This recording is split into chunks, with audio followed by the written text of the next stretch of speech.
It blows my mind why Adobe don't just make the best editing techniques the easiest ones to use in Photoshop. They keep adding all these new features that nobody really needs, and they ignore the techniques that photographers would actually benefit from if they were just easier to use. So I came up with an easy way to use these techniques instead, which so far 5,179 of your fellow photographers have started using already as of the day I'm recording this video.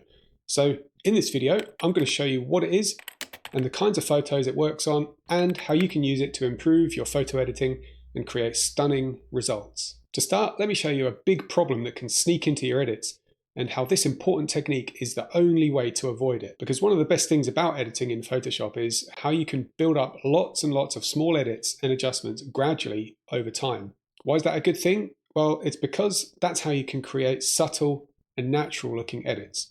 Doing all of your edits in too few steps is like handing someone a paint roller and a tin of emulsion and asking them to paint the Mona Lisa. Whereas building up a lot of small adjustments over time gives you more precision, control, and flexibility over your creative choices. But this gradual approach also opens you up to a massive mistake that's very easy to make. If you're not paying close attention, there's a lot of tiny issues that can build up into one big image quality destroying issue by the end.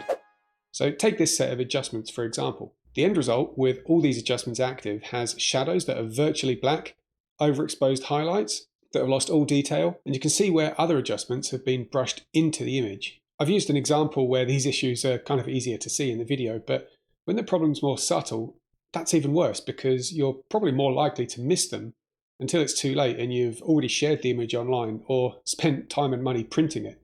So how can you solve this problem? Well, most edits and adjustments look best when applied to different areas of photo in different amounts. And the thing that often dictates what those best areas are is the brightness of those areas. For example, a contrast adjustment might look amazing across 80% of an image, but it can also make the darkest shadows look too dark, the brightest highlights look too bright, and you can end up with clipping in both ends. Now you can partially solve that by masking the adjustment out of those badly affected areas by brushing into the layer mask, but that can then introduce the awkward problem of making your brushstrokes visible in the image, especially when you need to get right up close to a detailed edge with the brush, because you're either going over the edge or you're not going close enough to it. Either way, the brushstrokes are going to become obvious. Right, so how do you accurately brush into those areas without going over the edge? Well, the problem is Photoshop makes it really complicated to do this. Now I could show you the long way of doing that, but I've got other videos on my channel that give you those instructions. So instead I'll show you how to shortcut that entire complicated process with the Photoshop plugin that I made, which you can download from the link in the description and pinned comment for free.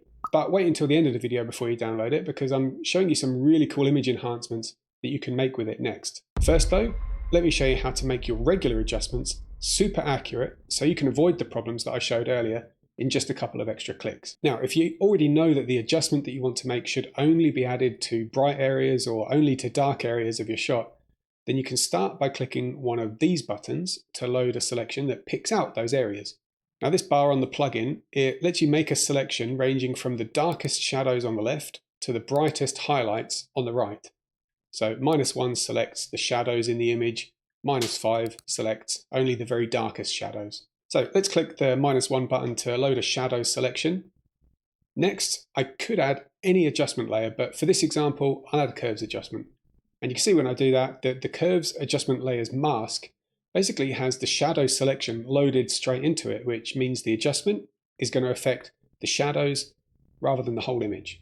And that's great for if you want to make shadows brighter, for example.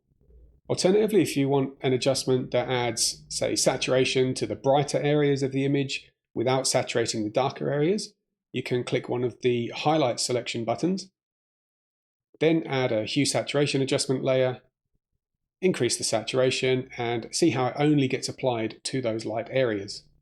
Now, this is already some pretty powerful stuff, made a lot easier than if you wanted to do it without the plugin.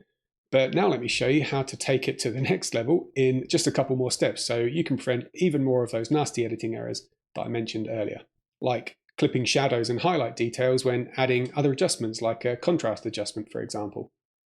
To recover those lost shadows, the first step is to load a shadow selection from the left side of the plugin, just like before. And this time I only want to select the very darkest areas because those are what I want to fix. So I'll use the -5 button.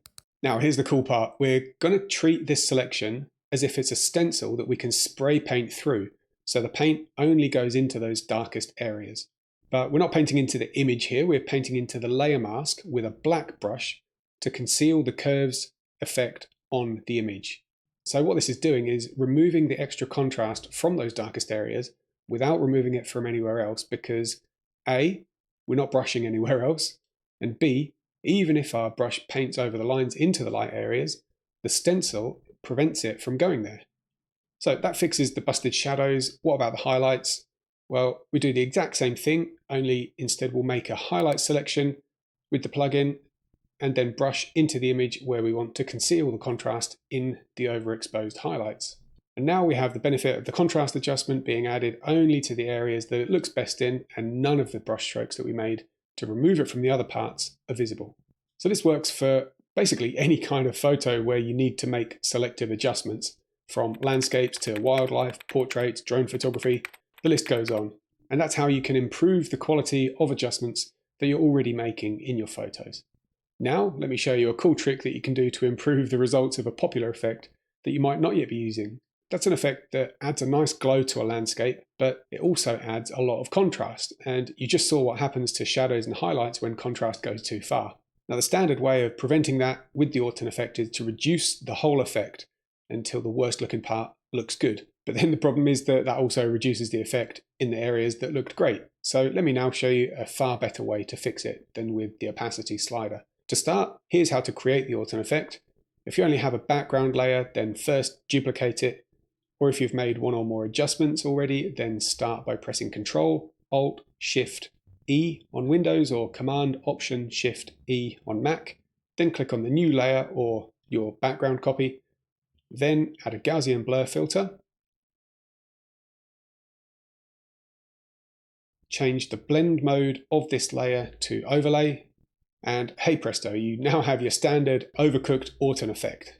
So to fix the overdarkened shadows, just load a highlight selection in the plugin, and then click on the Orton layer, and then add a layer mask to it, and watch how much more naturally blended it now looks. Now, let me ask you a question. Have you ever photographed a sunrise or sunset that had a nice bit of color in the clouds, but you wished that that color was just a little bit stronger or stretched a little bit further across the sky? So not only is it a creative preference, but having a really nice dab of color in one small area and not in others can spoil the balance in a scene and make it a compositional issue too. Now, the good news is that there's a technique that solves this, and it's probably one of the simplest techniques I've ever seen or used or taught for that matter. So let me show you how you can do it in literally just a few seconds. Right, to start, add another empty layer to your image in Photoshop and set its blend mode to overlay. Then grab the brush tool, hold Alt or Option on the keyboard to turn the mouse into a color picker, and then click on a color in the sky that's got a good bit of that color that you want to spread across the sky. Then make the brush quite big, set its opacity to 30% and a 0% hardness, and then simply brush the sampled color into the sky a little bit. And see how the color is now spreading across the sky into the not so colorful clouds. So it looks pretty good, but it still kind of looks like you've just brushed a color across the sky. It's a bit heavy-handed, but with just 2 more clicks of the mouse, you can add a mask that restricts the effect to the lighter areas, just like in the earlier examples. And suddenly, the painted color looks perfectly blended. Now, like I said earlier, you could do all this clever layer masking the Adobe way without my luminosity masking plugin. But if you want to make life 10 times easier for yourself, you can get the plugin for free on the link in the description and pinned comment below.